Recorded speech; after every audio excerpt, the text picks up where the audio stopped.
Are very resilient, but met with many mothers who are very emotional, having lost their children. Met with a beautiful, inspiring older couple who spoke so much about how they felt that so much had been washed away in the flood, and they didn't know if they'd ever in their lifetime have a decent home again, whether they would ever have their life back. So they were very, very moving, and I'm very moved by them. And I hope that I'm able to, today and tomorrow, be able to do something to help bring attention to the situation for all of the people in need in Pakistan. And I'll continue to do so through UNHCR, and thank you very much for your time. Anjelina, you have seen the devastation, you have seen the catastrophe, and you've seen the victims.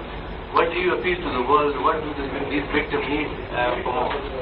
Well, I'd like to get a greater sense of the details of what's been asked for, what appeals have been made, what has not been made, the different countries, and that's what I'll be working on tonight at UNHCR office. I mean, there's a general statement to ask for people to assist, but I think there's something much bigger going on here, and these kind of conflicts that continue to happen. We see them around the world, and it's how prepared we are. It's how we address them, and it's how when we do address them, we understand that they are not fleeting situations when the headlines go away and the media goes away, that these are very, very long extended situations that need our constant support for a very, very long time. What's your experience as you visit the whole world and you see this devastation? So what's your experience after seeing this devastation? What did you saw in the camps today? You visited almost some of the camps in this area. You know, the people are suffering and the governments are kind of saying that they have not received any cash amount from any donor agency or from the international community. So what do you say? The situation is going to worsen more and more. And what can you do for these people? Okay. I was trying to answer all your questions. As I said, I just met with people. I'm very emotional. I've just come from the fields, and I wasn't prepared for a press conference. So I'm going to do my best. From what I understand, this situation is on a scale that we've not really seen the likes of. It is on such a huge scale. It is an extraordinarily complex situation.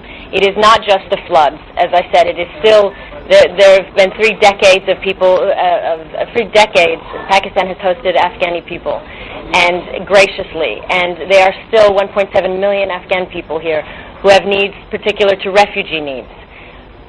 Their needs need to be addressed. There are people displaced by the floods, and they've lost their homes, and the flood water was as high as the ceiling when you see the mark, and I was surprised by that, and their needs need to be addressed, and all of their homes are washed away, and it's not just a tent that's washed away in somebody's mind, it's a home, and it's collapsed, and it's mud, and it's their entire life. Many of them lost their children during the floods. So there's irreparable damage. And then here we're in a situation where these people are displaced from conflict, from the wars. So there are many different parts to the needs in Pakistan. So I would ask people to make sure that they don't forget that as they address these needs. And so there'll be many different appeals going out for different things, and I know UNHCR has a large appeal, and I'm hoping it will be met. I'm encouraging it to be met by governments, by individuals, and I think anybody that can do something should do something, and so that's where we stand. But mainly also not just to ask for funds, to ask for people to be open to understanding the complexities of this situation and really get an education on it and understand that this is not going to just be addressed with one quick appeal. You also visited this camp here in Jolie. You know, most of the people who are here are from Bajaur, and they are waiting for rehabilitation, and the government has not yet been able to rehabilitate them and to return to have them in returning to their home, because they are homeless, they don't have any home. So what do you think, what should be done for the international community, what the donor agencies should do to let them return to? Well, I mean, in situations like this, I've just come on the ground. I've been to Pakistan 4 times, but I've just come on the ground this time. And these are questions I'm asking myself. So I'm going to be asking UNHCR these questions. I'm going to be speaking with the government tomorrow.